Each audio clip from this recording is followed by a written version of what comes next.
Tervetuloa seuraamaan Maailmankuvia-sarjaa. Tällä kertaa olemme edelleen ultrapäivillä Seinäjoen Kuorotaneella. Täällä minulla on hyvin erityislaatuinen vieras. Hän on Teneriffalta, Espanjasta, ja hänen nimensä on Jose Figueroa Garcia. Jose on parantaja ja kokonaisvaltaisen henkisen hyvinvoinnin konsultti. Mutta tämä haastattelu käydään nyt englanniksi ja siirrymme nyt keskustelemaan. Jose, welcome to our Worth You program. Thank you. It's very nice to be here. Well, it's nice to hear. Usually we are giving a little bit more information for viewers that who we are and where we're coming from, and I gave a little hint that you're coming from Tenerife, Spain, and so on. Can you tell a little bit more where you're coming from and what you're doing right now? Well, originally I'm from Tenerife. I'm from the Canary Islands, from Spain. But I've been traveling around the world for over a decade now, teaching and doing seminars and workshops and events. And now I'm in Finland, and I'm right now for the last year or so I'm between Finland and Estonia, working quite a bit in both places. So you are actually working as a healer, if I understood right? Yeah, I prefer to call myself a facilitator of healing, because I believe that there is not such a thing as people healing other people, but people aiding other people connect with, you can call it an inner healing or an outer healing, transpersonal healing that helps an inner healing to take place. And you are a catalyzer, you facilitate that process. And it can be through an energetic procedure, as like energy healing, as it can be in many other ways, whatever helps the person connect and aligned. Well, let's talk a little bit about your origin, your background. You were born in Tenerife, and yes. Your parents still living there, or? Yes. Did you have somehow spiritual philosophy from your background? Did your parents were part of some kind of spiritual philosophy, or?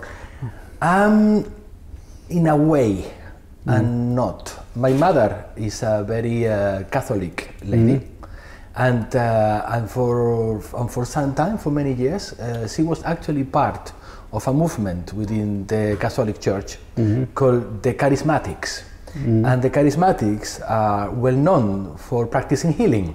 Okay. So they are like the healing branch within the Catholic Church. And so I was very young when I actually witnessed some really amazing healings within this Catholic background. And it was very interesting. It opened my mind to the existence of an outside, transpersonal, we can call it energy, that can manifest. In the case of these people, of the charismatics, they are within the Catholic Church, so everything is to do with the Father and with Jesus and so on. And it was a very interesting experience to have at a very early age.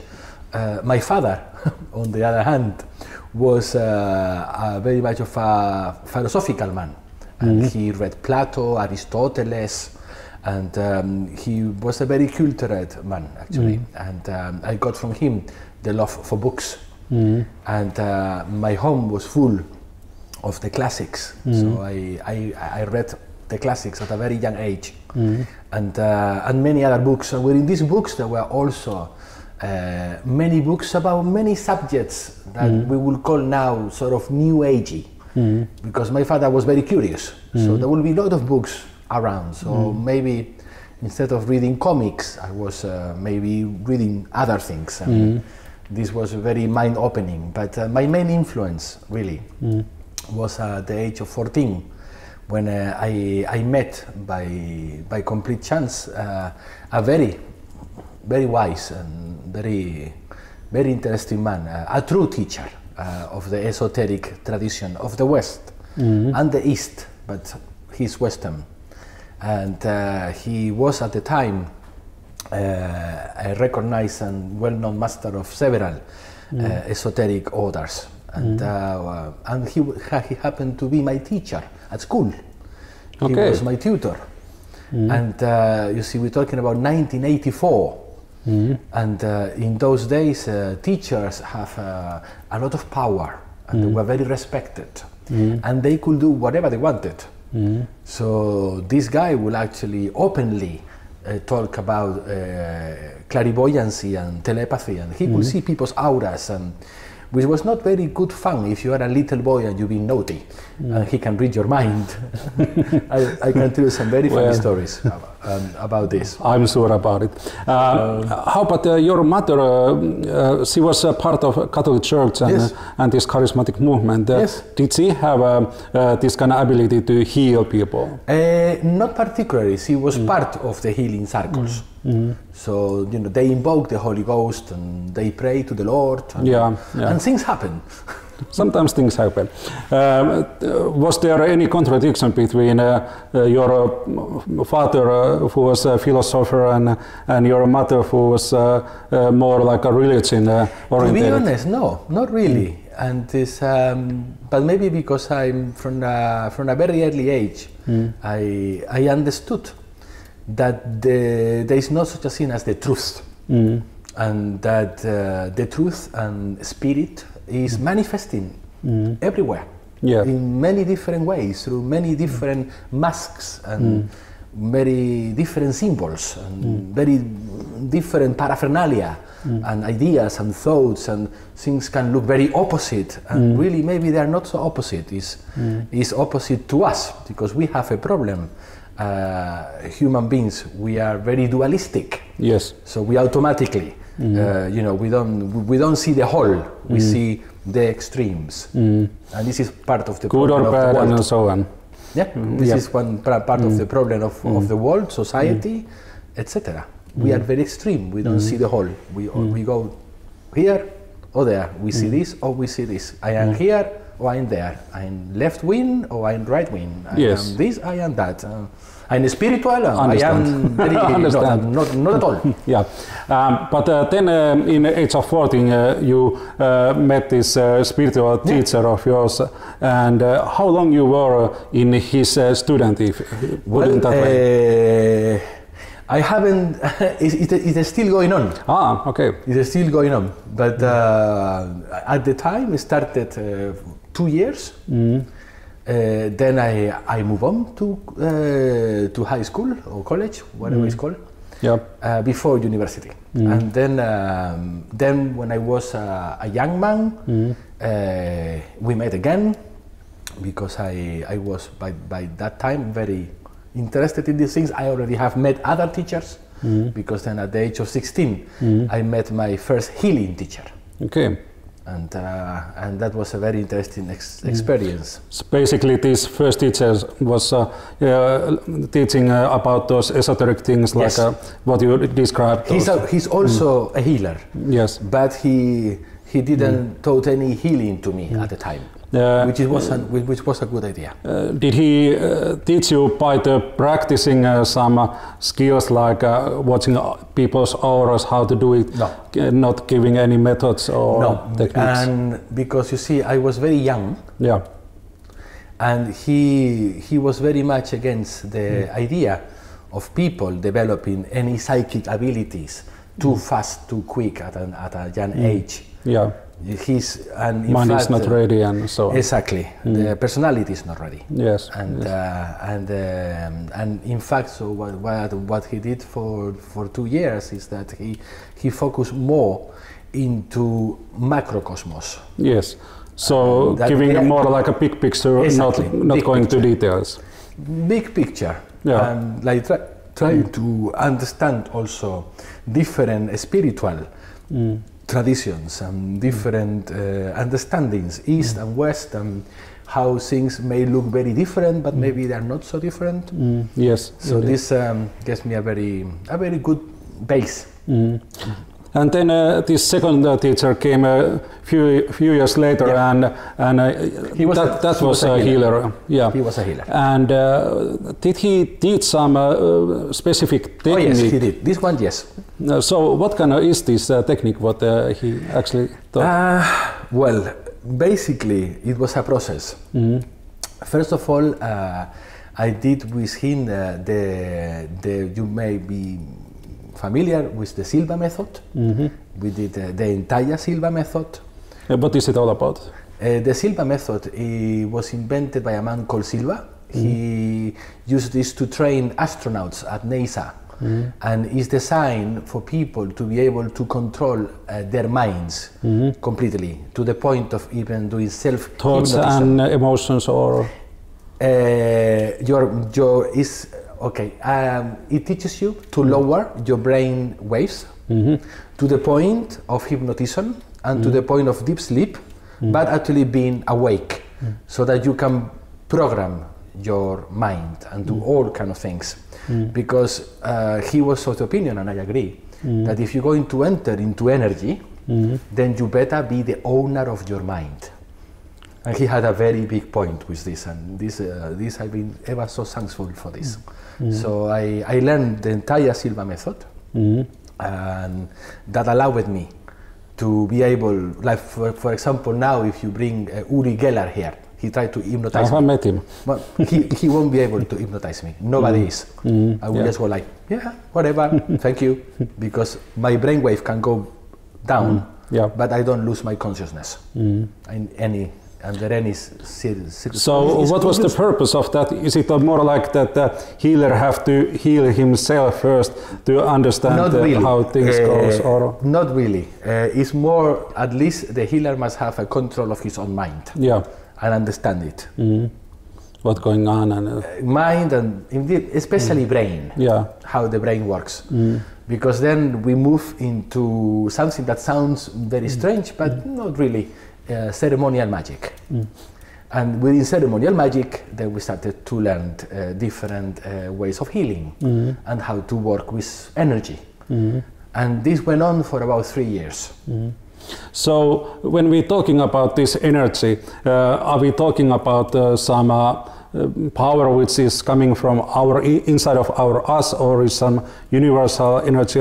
How do you define this energy?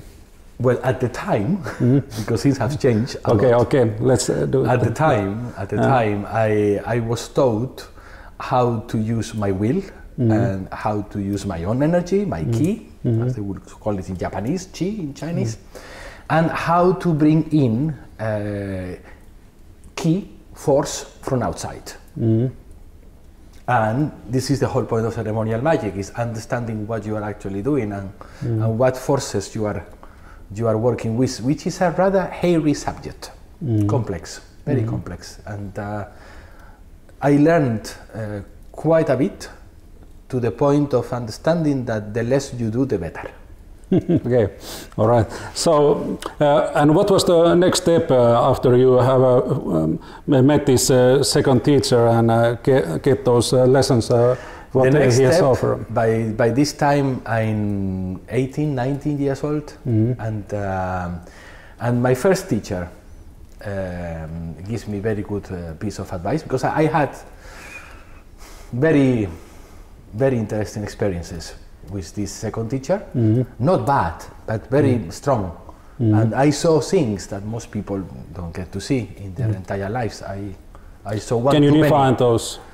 What you saw? Well, I saw things moving around, going up to the ceiling, staying there, then falling down, stuff moving around in a house, spirits going crazy. I practiced my first exorcism when I was 17, hairy stuff. Yep. And then I saw what happens when people are playing as magicians, and then the most innocent people sometimes are the victims of this. And everybody's working with very good intention, you see, that's the problem. Very good intention, but no awareness, no consciousness, no knowledge. Yeah. So, because good intention sometimes can be a very hairy, very complicated thing, you see. So I saw even the physical results of this stuff. Yeah. And it was not pleasant. And it made me understand a lot about the nature of reality, you see. Because one thing is what we've been told from many different sources, and it's all very interesting and very, wow, very beautiful and pink and all these dimensions. Another thing is the reality. It's complex, very complex, tricky is the word. Okay, so you thought that you had those extraordinary experience about the spirits and energy, and you saw things. I saw the full lot. How your mind take it? Did it feel like scared or? Of course. Yeah. It's very. How long it lasts? As I said, several years. Several years. Yes. So how did you train your mind to not scare about those? No, you always, you see, you still get scared. What you don't do is panic. Yeah. You see, it's like soldier. Soldier, if he has enough brain, he should scared, but he keeps going. Yeah. So it's the same. So this was a lesson of how the reality will be. Yeah. How like certain things can happen and how things work and how things are more complex than they perhaps people think. And then my first teacher, when I told him about what I was learning and what I was doing, he gave me some very good piece of advice, and he said, maybe it's time for you to have a normal life and perhaps be more on the philosophy side of things and less in the energy side of things, because you are too young and this is very heavy stuff, and this is why I didn't. Yeah, 17 years old and first experience of exorcism. It is quite. It was very unpleasant. It worked. I managed it. Yeah. And but it's very unpleasant, and it can be dangerous for both parts. Yeah. Because it's very hairy subject too. It's not easy. There's a lot of psychological and psychiatric sides to it, not only energy. So it's very tricky. Yeah, I understand this. I understand. I sure you do. Well, then you went to the college and starting your universities and having a little bit more normal life, or isn't it? Yeah, I did. I did. So I just decided to read and read and read and read and read, and by this time I was living in London because I moved to London, and in London I went to very interesting workshops, but more on, I'm talking about the early 90s now. So I was living in London and I was enjoying myself as a young man, working for multinational companies, and I had my spiritual path, but it was more of an intellectual one, not energy or anything like this.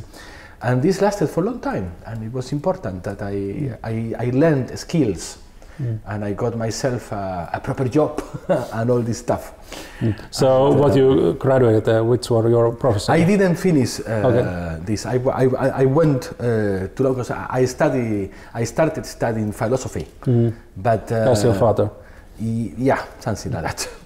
But I decided that I wanted to see the world, and that the Canary Islands are a very, very small place to. Seems so. And even then, our Finns goes there every for 2 weeks.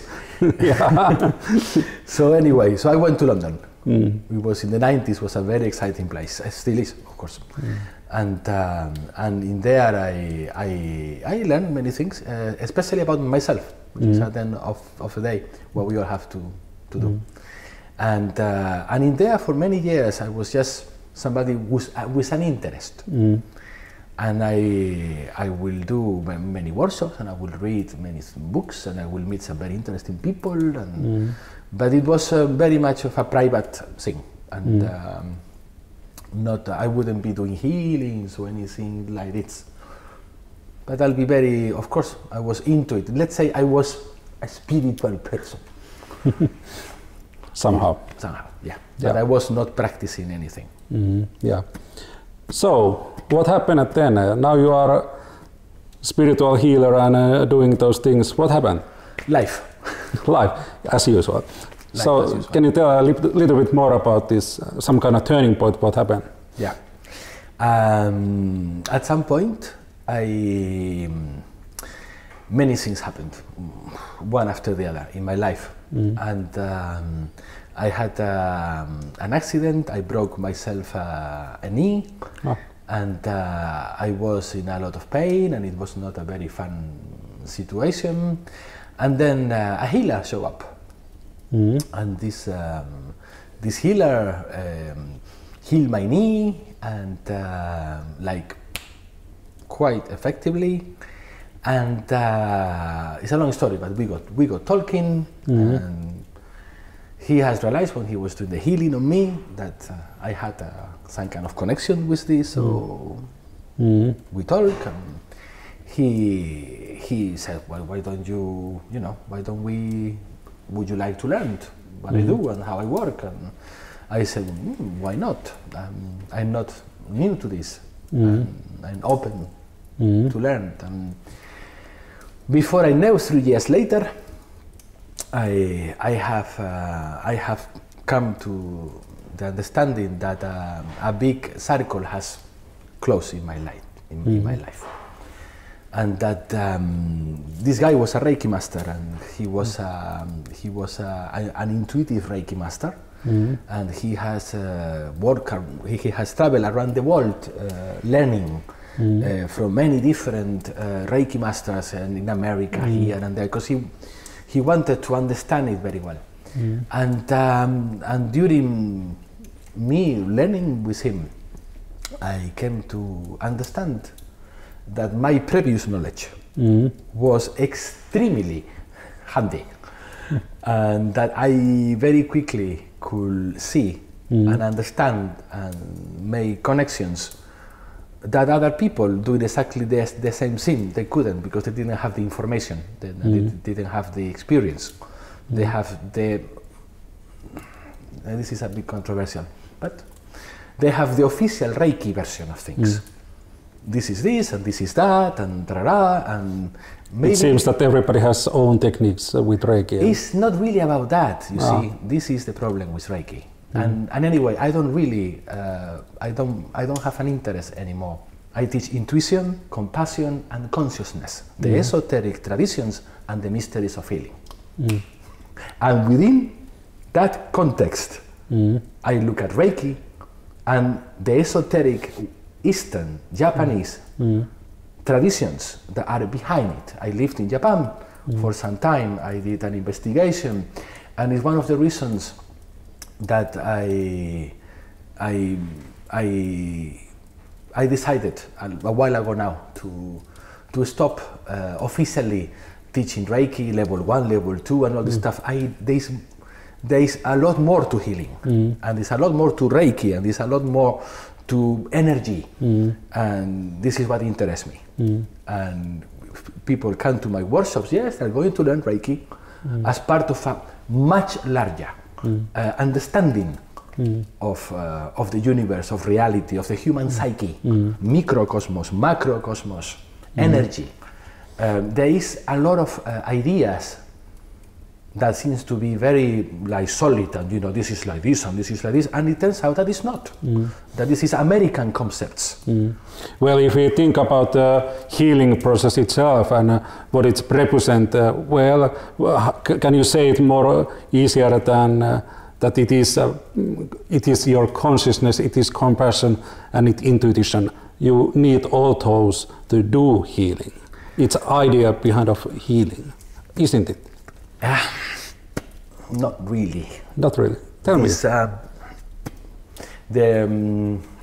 If you are if you have an interest in healing, or you are a healer, then it's a very good idea that you have an understanding about the nature of reality, that you have an understanding of metaphysics, that you have an understanding of magic, that you have an understanding of the human psyche, conscious, subconscious, beliefs, etc., etc., that you have an idea about the basis of shamanism, that you have an idea about what is the history of things, that you don't have this pre-packaged 7 chakra hand position modulo of healing, because then you have a very reduced and a very limited understanding of a very wild, big subject, complex, called human being and cosmos. And most importantly, the point, suffering.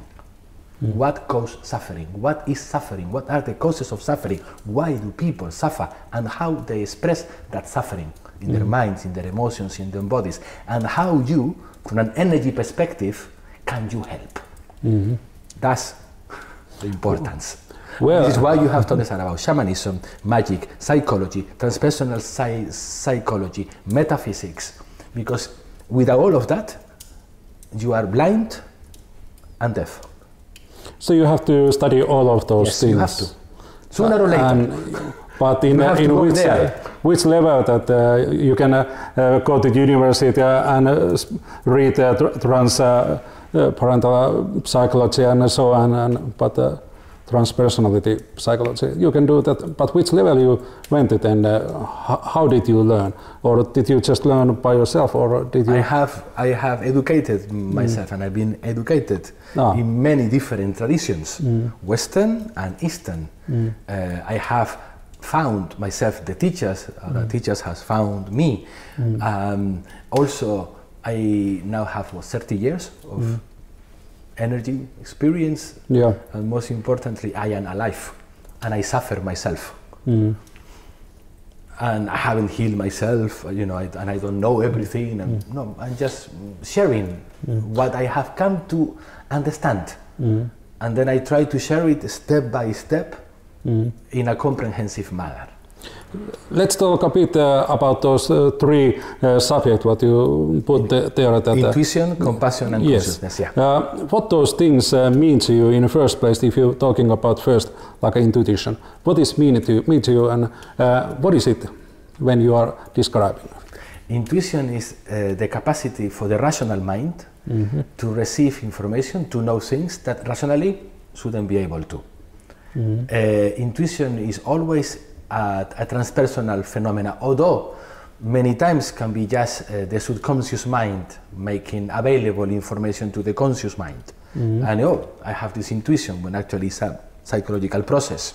But there are many other cases in which there is no subconscious to conscious explanation or collective subconsciousness. I'm going to give you a very clear example of this. Yeah, please. 5 years ago, I was teaching intuitive healing in Spain, in Galicia. And I finished on the Sunday, so on the Monday morning, I went to pick up the train to take me to another city where I have to give another intuitive healing workshop. And when I was in the door of the train, suddenly I got this information. It's the same information, the same channel that tells me go to the elbow, go to the head, stay there. Oh, I feel. But so it came this information. It said, "Don't enter this train. Ask if there is another train." So I went and asked and said, "Excuse me, is there another train?" And the man said, "Well, yeah, but it's like in half an hour, and it costs 15 more euros."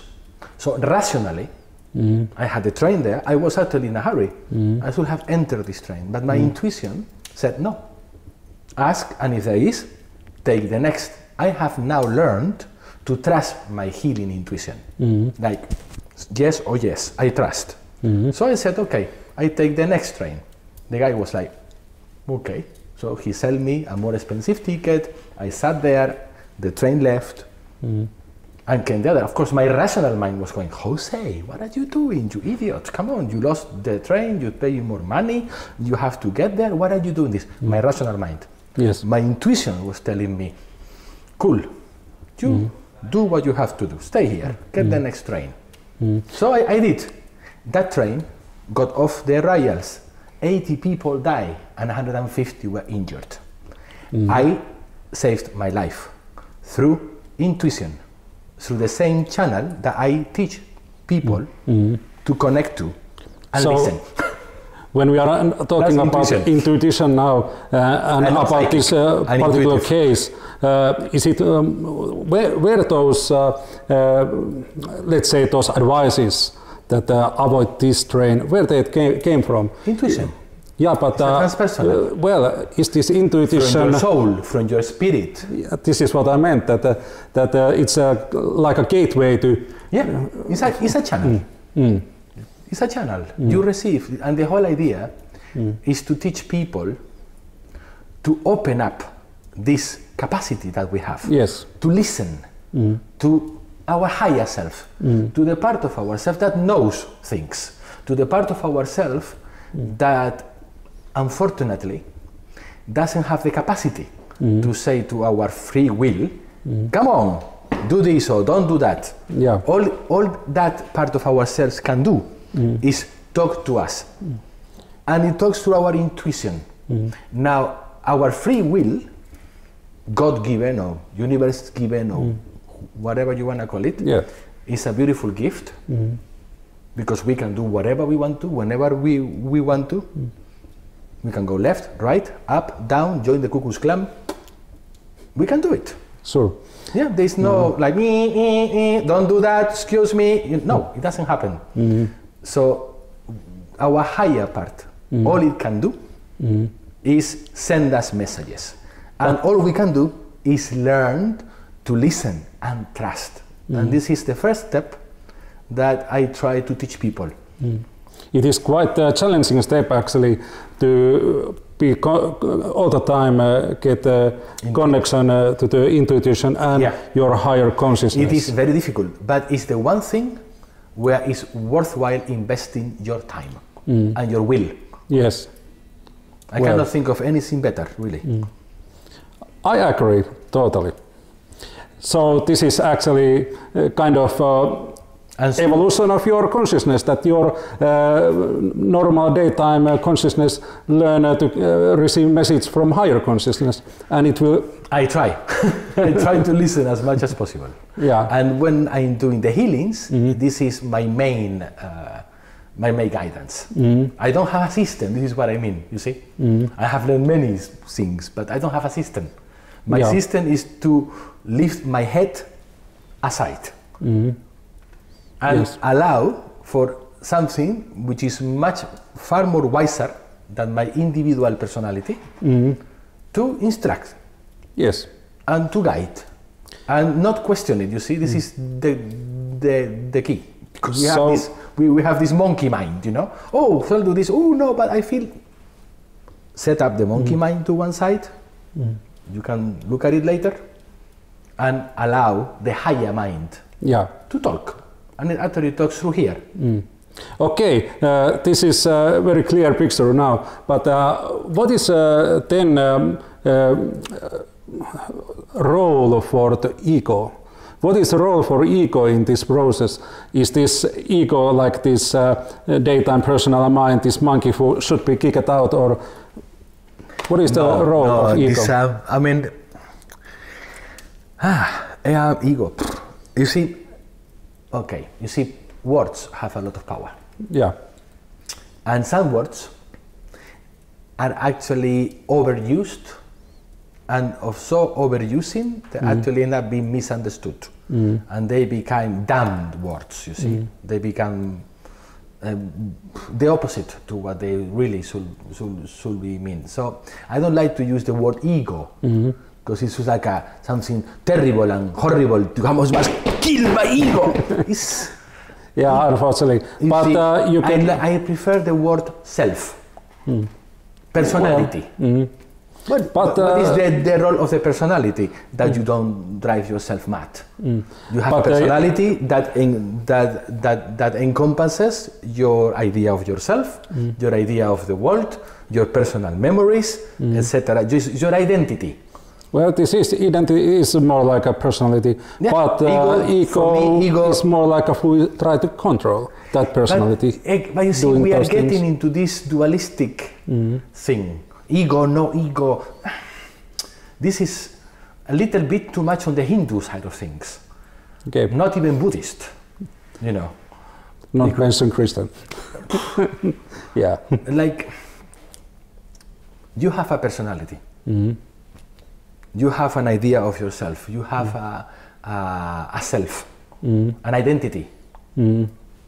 Is the vehicle of your mind and your attention. And this is not to be destroyed. This is to be put at the service of. So you don't do nothing to your ego. You study it. You study it closely. You looked at it from this angle, from this angle, from this angle, from this angle, from that angle. Yeah. You study. Holographic picture. Yes, you study. It's called a study of one's self. This is actually rule number one of the esoteric tradition in the temple of Delphos in ancient Greece. There was 2 sentences written up there.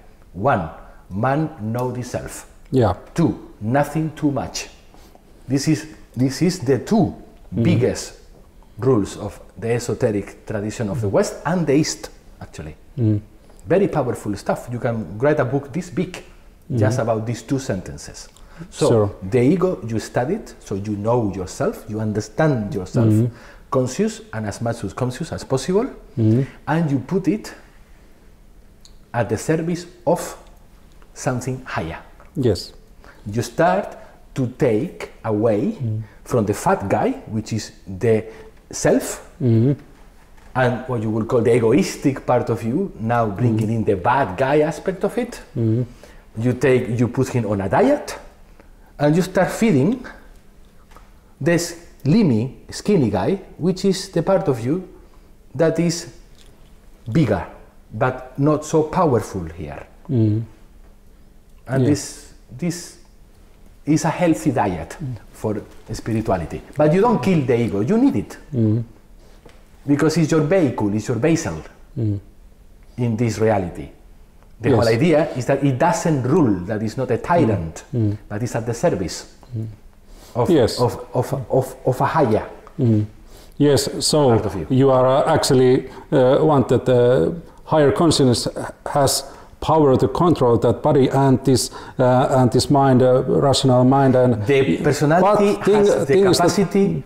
The personality has the capacity to work so that this happened, so that the other one can start manifesting. Yeah.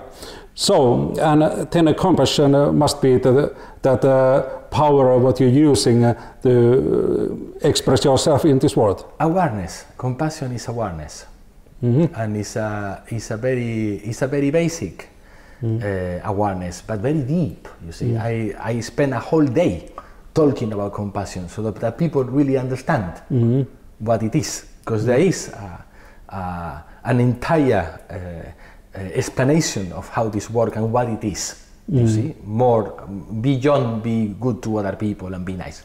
It's like you have to understand how mind works and what that generates, and then you have to put that into a bigger context, and that one into a bigger context, and then you start to have a picture of what actually compassion may be as a driving force. And it's awareness. Awareness. Understanding of yourself and awareness of your shadow, and therefore awareness of other people and their shadows without judgment. You see, the more compassionate, the less judgment. The less judgment, the more compassionate. The more compassionate you are, the more aware you are. The more aware and compassionate, the more conscious you are. But this is, again, it's a daily, minute by minute exercise of attention to yourself, to your thoughts, to your words, to your actions, to your omissions. And I'm being compassionate to myself, and I'm being compassionate to this person. Easy. And are you judging yourself? Yes. You're not being compassionate. You're not being aware. Are you judging somebody? Oh yes, I am. You are in trouble. You are not seeing something, because if you see the full picture, you don't judge. Sure. Judging is not compassion. No, there is no compassion in judgment. Neither self or others. But it's complex subject. You see, I spend a whole day explaining the mechanisms of this, and it's a practice. I can imagine. So I just, making it very. Let's talk about your work, what you are doing at moment, so you have came to do now the Ultrapäevad, and you have giving here healing and lecturing and well, can you tell a little bit more about this work, what you're doing at moment?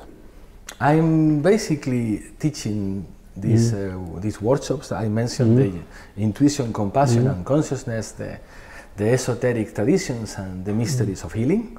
That's one. It has several modules over quite a long time, because I need no hurry. And I always say to people, if you are in a hurry to become a healer, or if you are already a healer and you are in a hurry to get very powerful, then I'm not the right place to come, because I believe in process, and I believe in little information, little by little, but that people, they get it and they really do something with it, and they see their lives change, transform. Then you can give them a little bit more, and like this, if you give them everything, boom, it's too much. Yeah, sure. It doesn't work like this. So it takes a while, and it explores metaphysics, and explores magic, and explores psychology and physiology. And because if you are interested in energy healing, you can just not study energy. That's crazy. You have to like have a much bigger picture, because the picture in which you are going to be working on is not only an energy picture. It's a psychological picture. It's a physical picture. The whole process around it is metaphysical, whether you like it or not, because it's a universal energy working. What are you talking about, universal energy? This is American stuff. For example, I mean, I say this again and again. Universal energy as such doesn't exist. What do I mean by this? Because somebody here yesterday came to me very worried and said, "But is it true that it doesn't exist?" And I said, "No, it exists. But its name is not universal energy, because this universal energy is an Americanism. It's a Western, lazy, simple way of seeing something very, very, very, very profound, complex, and above all, powerful and mysterious. And it exists, but it has other names, and it has its name in many traditions. You see? Yeah, so. And there is a whole understanding of how this works, and it's called metaphysics. And metaphysics are like physics. It has laws, and it has procedures, and it has a lot of things. So you understand. And then this is connected to human being, which is a very complex thing. You see, like you say to me, quantum physics. Quantum physics, that's easy. Atomic energy, that's easy. Human beings, very complicated. So from that, this is my starting point. We are dealing with human beings, and we are very complex, extremely. Sure. So we better understand as much as possible, what is actually being played and what's going on. Yep. Unfortunately, our time coming to end. But what is your final words? What you would like to share with your audience through the cameras? That has been really nice being here in Finland, and I look forward to be here often, and that I'm very happy here. I find it really very interesting and very, very genuine people with genuine interest in self-development and growth and spirituality. And this land is a very magical land. It's the land of the singing healers and the spells.